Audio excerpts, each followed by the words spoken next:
Coming up on Cronkite News, how survivors of the Tucson shooting are fighting for gun restrictions. Plus, see how some Arizonans are sending power right to the Ukraine. And later on, Break It Down, we examine the controversy surrounding unpaid internships. News starts now.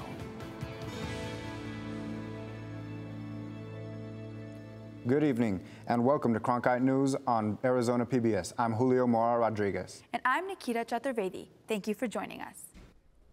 We begin tonight with health news. Monkeypox may now be here in Arizona. The Maricopa County Public Health Department and the Arizona Department of Health Services made the announcement today. The case is a man in his 30s who is currently in isolation while further testing is done to confirm the diagnosis. Monkeypox typically starts with a fever. A rash begins 1 to 3 days after the fever starts. The fluid inside the bumps from the rash carries the virus. Most patients with monkeypox fully recover without treatment. After mass shootings in Buffalo and Texas, calls for gun control are being raised again in Washington, and advocates from Arizona in the nation's capital this week to press lawmakers on the issue. Elsa Horta-Reyes has more from our Washington bureau. 11 years after she was severely wounded in a mass shooting in Tucson, former Arizona Congresswoman Gabrielle Giffords was back in Washington again to push Congress to act on gun reform. We must never stop fighting. Fight, fight, fight. Giffords joined lawmakers and advocates today on the National Mall, where over 45,000 vases with flowers were planted to represent victims of gun violence. 5,000 flowers are orange, to represent the most recent gun violence. The rally comes amid a new push for gun control here after mass shootings at a grocery store in Buffalo killed 10 and a school shooting in Texas killed 19 children and 2 teachers. There are a lot of very scared parents and kids out there today. Today's rally was highlighted by leaders of gun reform movements such as March for Our Lives and politicians who spoke about how gun violence has affected their lives. Since my son Jordan was taken from me from unnecessary gun violence simply for playing loud music in his car. Both the House and Senate are considering gun control bills, but Connecticut Senator Richard Blumenthal, a longtime advocate for such measures, told the crowd it won't be easy. We still have an uphill battle, but we are determined to seize this moment and save lives because we have a responsibility. Giffords, who has been an advocate since the 2011 Tucson shooting that killed 6 people and wounded her and 12 others, called on lawmakers to do the right thing. Stopping gun violence takes courage. After a marathon hearing last week, the House Judiciary Committee gave preliminary approval on a bill that would raise the age limit to buy a gun, limit ammunition magazines, and more. That bill could come to the House this week. Elsa Horta-Reyes, Cronkite News. Today's rally came less than a week after President Joe Biden's emotional primetime speech on gun violence, in which he called on lawmakers to, quote, just do something. Connecticut Senator Murphy briefed the president this morning on a bipartisan push for gun reform in the Senate. With 13 mass shootings just over the weekend, there has been increased pressure on Congress for gun reform. The GOP was on schedule to meet yesterday to talk about gun reform, but there's still a divide between Republicans and Democrats, and even within the Democratic Party itself. I think that here you want to look at 2 things that could have prevented this. An age requirement would have prevented an 18-year-old, and basically a red flag law that's basically intended to try to help a person get some mental help. With Manchin leaning toward age restrictions and red flag laws, it seems unlikely that an assault weapons ban, one of President Biden's key issues, will materialize. The Phoenix Police Department is looking to expand the conflict resolution tools at their disposal. A pilot program designed to reduce lethal force encounters could be expanding to the entire Phoenix PD. The 2 weeks of intensive training focuses on teaching de-escalation, communication techniques, scenario-driven training, and using a pepper ball gun. A city council report hopes that adding these systems into patrol units will provide officers more options to resolve high-stress conflicts. The city's public safety subcommittee is expected to be asked to support a full rollout of the program across the department. One local energy company is doing their part to help those affected by war in Ukraine. Valeria Rodriguez tells us about that, as well as how they are teaching people to apply the necessary skills to help their communities using solar panel generators. These solar panels are being shipped across the world to help communities impacted by war. Tempe-based New Use Energy is collaborating with the Navajo Nation to create solar-powered generators to ship to Ukraine. They will be used in basically anyone who needs power, right? Whether it's a field hospital, for communications. So anywhere they need power where the power is out, they'll be able to use our equipment. There are 4 models of these solar panel generators. Once charged, they can power everything from laptops to appliances to hospital equipment. Most of the generators are easy to set up and move around. And the idea is to easily unfold it. These solar generators are being put together by members of the Navajo Nation. They're in Tempe to learn how to assemble the generators as part of a Navajo program to empower Native people through education. We look for partners to serve specific markets where they can assemble and distribute our products to serve their own communities. The women from Navajo Nation will be able to apply what they have learned to help their own community, where the solar generators are already being used. These are really good people to know. This is a good connection to have, to be able to provide those things to our community. One shipment of solar generators has already made its way to the war-torn regions of Ukraine.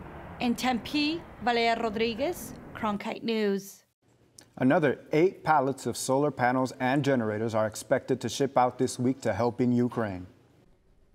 The Summit of the Americas is underway today, but not everyone is attending this historic conference. The Summit of the Americas is a conference that happens every 3 years or so. Traditionally, the last happened in 2018, and the last time it was in the U.S. was in 1994. Traditionally, world leaders from every country in North, Central, and South America attend. But this year, Mexican President Andrés Manuel López Obrador is not attending, but his Secretary of Foreign Affairs will.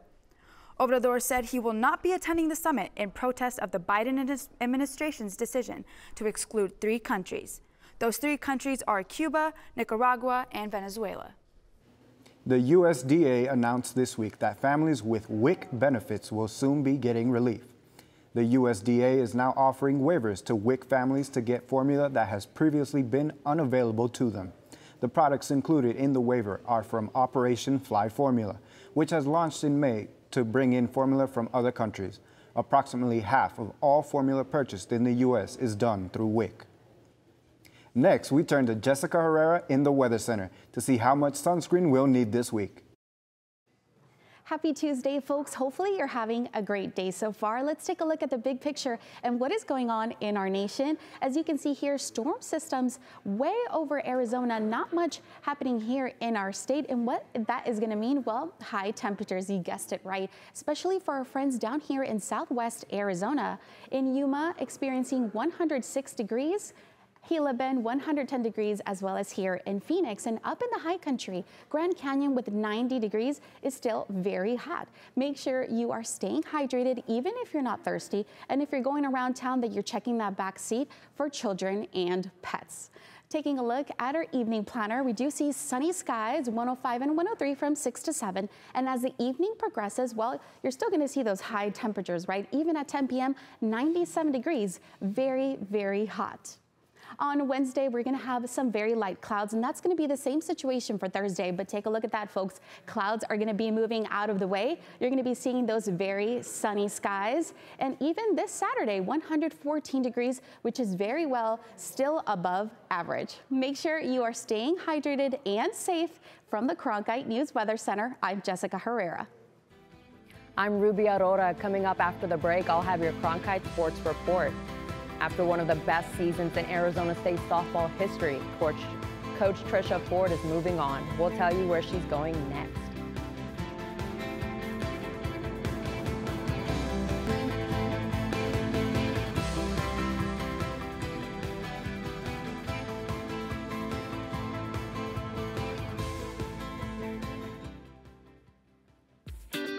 Your favorite member benefit is getting better and bigger. This is wonderful. Over the next year, Passport is adding new shows and doubling the number of episodes for you to stream. They give us all that they've got. From your favorite cooking and travel series. Even the stairs are breathtaking. To history specials and award-winning documentaries. Better and bigger. That really is the fun part. Stream on any device with Passport on the PBS Video app. Every day I wake up, my first thought is, how can I serve this community? The biggest hurdle was not taking PTSD personally. Would you welcome, please, the amazing. Everybody that watches this, they say that I am the greatest that they've ever seen.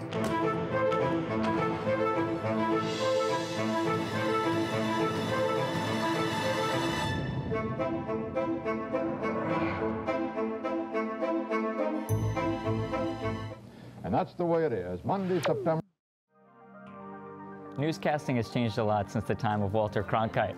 That's why here at the Walter Cronkite School of Journalism, you can learn the studio production skills of today in real time. Whether you want to work audio, direct, technical direct, design graphics, or you can even run the floor. It's all part of the Television Production and Graphics Lab here at the Walter Cronkite School of Journalism. We're going on in 3, 2... Stream the best of PBS on any device with the PBS Video app. All your favorite drama, history, science, news, and documentaries, all in one place. Watch your PBS station live or catch up on the shows you missed. Discover new favorites from PBS and locally produced shows from your station. Sign in and start streaming today.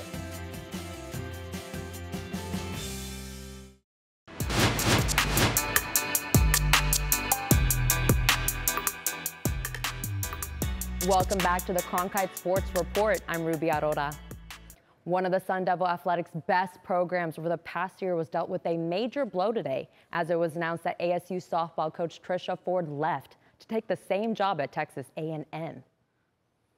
Ford went 2-12 and 89 in her 6 years coaching the Sun Devils. She won the Pac-12 Coach of the Year twice, in 2018 and 2022. She also led ASU to a Women's College World Series appearance in 2018. This past year under Ford, Sun Devil softball recorded one of the best records in program history at 48-13 and won the Pac-12 for the first time since 2011. They lost in the NCAA Super Regional to Northwestern. ASU women's lacrosse is also searching for a new head coach after it was announced today that Tim McCormick has left for Hopkins University. The NCAA Track and Field Championship begins on Wednesday, and the Sun Devils will be well represented. Cronkite News reporter Lauren Green hit the track to see how the ASU team is preparing for one of its biggest events. After the Western preliminary qualifying meet in Arkansas, the Sun Devils punched 11 tickets to Tracktown, USA, or Eugene, Oregon.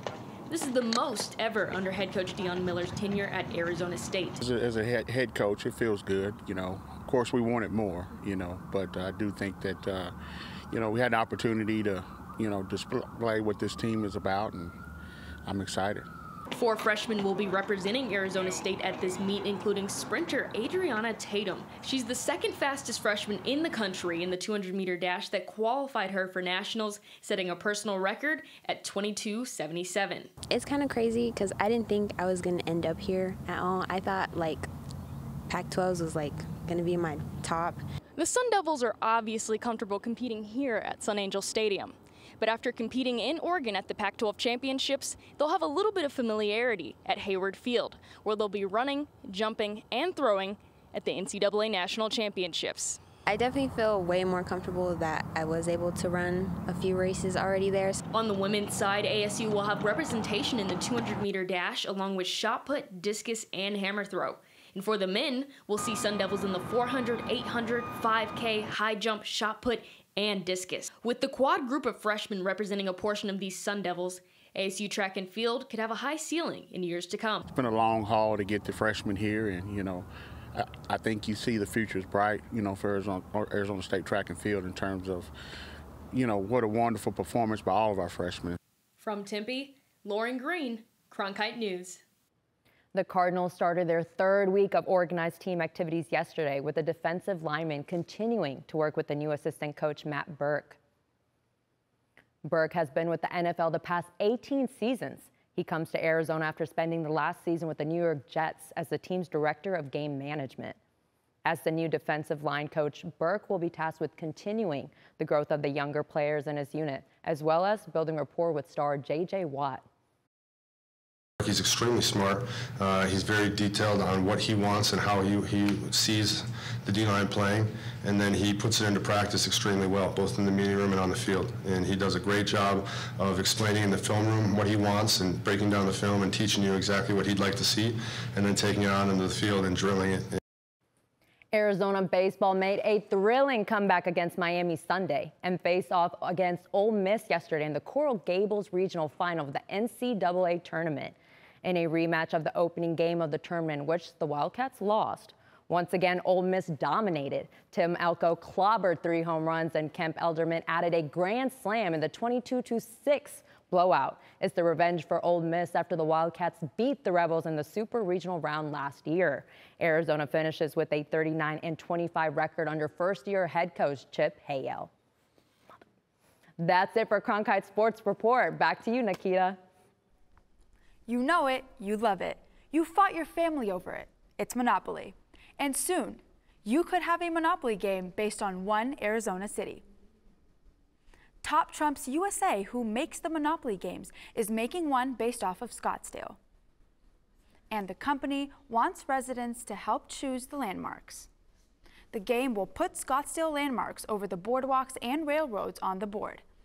This isn't the first time Top Trumps USA has made a game based on a city.